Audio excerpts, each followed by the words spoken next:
Hi, I'm Fredrik. I'm the lead artist here at Snowcastle. I got onto Ikonei pretty naturally from just transitioning from Earthlock 1. The style of Ikonei, I'd say, is kind of, it's a modification of what we did on Earthlock 1. It's the same universe, of course. We knew that we were doing hog bunnies, we knew that octis were a thing, so, the designs of those guys are just taken into a little bit more of a cozy, fluffy, more saturated country.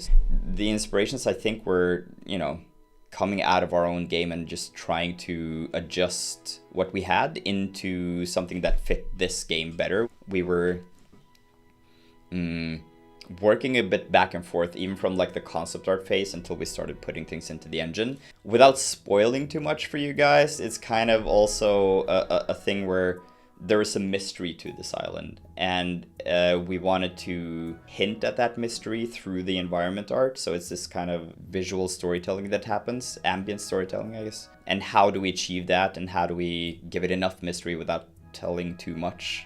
Those kinds of things are always interesting to sort of try to balance out, I guess.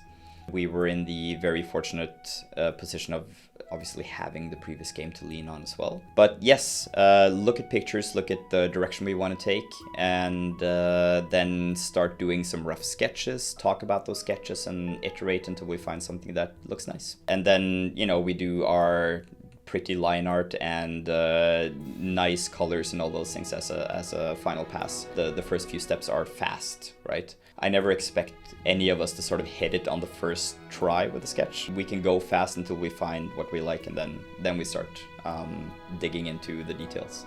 Ikonei is divided into fairly distinct biomes. So there's jungles and there's swamps and there's desert and all those things. The desert is always interesting because it's desert, so how do you make that look interesting? It's usually you just like think, no, sand. It's always cool to see how you sort of break that up to make the frame both look interesting and also does it play well? How does the player interact with this? Like, how's the navigation happening in there? The jungle area for me as well. That one as well has tucked away quite a bit of that mystery stuff that we talked about earlier, which I always think it's nice to sort of be able to, have things peeking through foliage. Otherwise, I've really enjoyed being a part of making the interiors because they're so cozy. Making those look interesting at bare bones as well, and then just looking at how would this thing look when the players decorated it, because you can get so dense with it and then it looks really cozy. And there is an area towards the end of the game that no one has been able to play yet. That was genuinely fun working on, but that's just I'll leave that for you guys to see when you get there. When we started out doing this thing, we realized the landmass we wanted to make.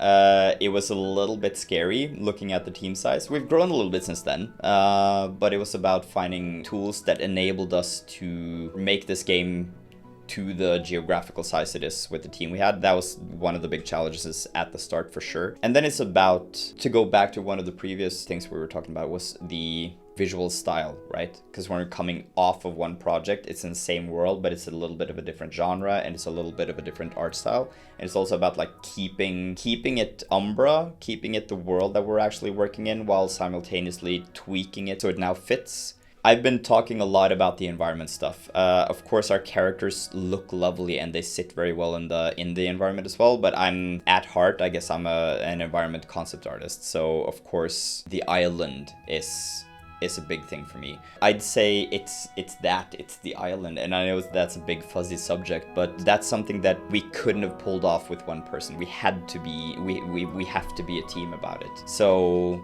yeah, I'm gonna go with the team angle here and say that the island, and I'm extremely proud of my team that we were able to pull this off because it looks really good. That is super exciting, actually, seeing the multiplayer thing coming out. I've had the privilege of being on a few trade shows this year, watching the game being played in a single player mode, and while it's super nervous watching that happen every time, the feedback has been so good, and that has been genuinely fun to see.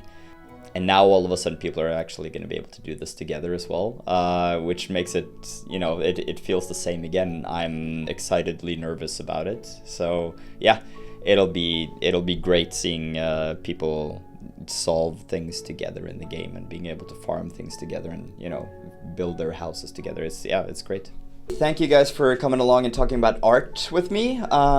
If you are excited about Ikonei Island, you can check us out on Steam right now.